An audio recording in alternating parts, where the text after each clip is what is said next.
Hi hello ಗೆಳೆಯರೇ, ಯಾರಾದರೂ Bangkok trip ಹೋಗಬೇಕು ಅಂತ ಪ್ಲ್ಯಾನ್ ಮಾಡಿದ್ದೀರಾ? ಪ್ಯಾಕೇಜ್ ಟ್ರಿಪ್ ಹೋಗೋಕ್ಕೆ ನಿಮಗೆ ಬಜೆಟ್ ಪ್ರಾಬ್ಲಮ್ ಆದರೆ ಸೋಲೋ ಟ್ರಿಪ್ ಹೋಗ್ತೀನಿ ಅನ್ನೋ ಹಾಗಿದ್ರೆ ಹೋಗೋಕ್ಕೂ ಮುಂಚೆ ಈ ಒಂದು ಟಿಪ್ಸ್ ಮರೆಯದೇ ಫಾಲೋ ಮಾಡಿ. ಥಾಯ್ಲೆಂಡ್ ದೇಶವು ಭಾರತೀಯರಿಗೆ 2023 ನವೆಂಬರ್ 10ರಿಂದ 2024 ಮೇ 10ರವರೆಗೆ ವೀಸಾ ಫ್ರೀ ಮಾಡಿದೆ. ಹಾಗಾಗಿ ನಿಮ್ಮ ಬಳಿ ಪಾಸ್ಪೋರ್ಟ್ ಇದ್ದರೆ ಸಾಕು, ಸೀದಾ ಥಾಯ್ಲ್ಯಾಂಡ್ಗೆ ಹೋಗ್ಬೋದು.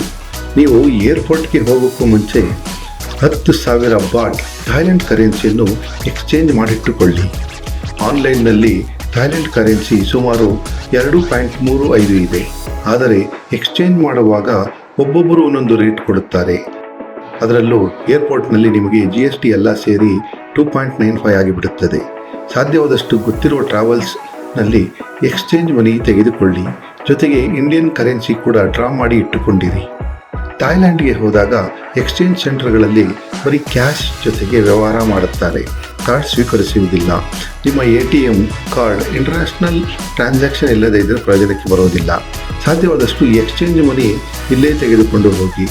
ಜೊತೆಗೆ ಇಂಡಿಯನ್ ರೂಪಿ ಇಲ್ಲೇ ಡ್ರಾ ಮಾಡಿಕೊಂಡು ಇಟ್ಟುಕೊಂಡು ಹೋಗಿ. 10,000 ಬಾಟ್ ಇಟ್ಟುಕೊಂಡು ಹೋಗೋದು ಕಡ್ಡಾಯ. ಇಲ್ಲದಿದ್ದರೆ ಬೋರ್ಡಿಂಗ್ ಪಾಸ್ ಸಿಗುವುದಿಲ್ಲ. ಜೊತೆಗೆ ಅಲ್ಲಿ ನೀವು ಯಾವ ಹೋಟೆಲ್ನಲ್ಲಿ ವಾಸ್ತವ್ಯ ಹೂಡಲಿದ್ದಾರೆ ಎಂದು ತಿಳಿಸುವುದು ಕೂಡ ಕಡ್ಡಾಯ. ಹಾಗಾಗಿ ಅಲ್ಲಿ ಯಾವುದಾದರೂ ಒಂದು ಹೋಟೆಲನ್ನು ಒಂದು ದಿನಕ್ಕೆ ಮೊದಲೇ ಬುಕ್ ಮಾಡಿಟ್ಟುಕೊಳ್ಳಿ. ಹಾಗೆ ವಾಪಸ್ ಬರ್ತಾ ಡ್ಯೂಟಿ ಫ್ರೀನಲ್ಲಿ 2 ಲಿಕ್ಕರ್ ಬಾಟಲ್ ತರೋದು ಮರಿಬೇಡಿ.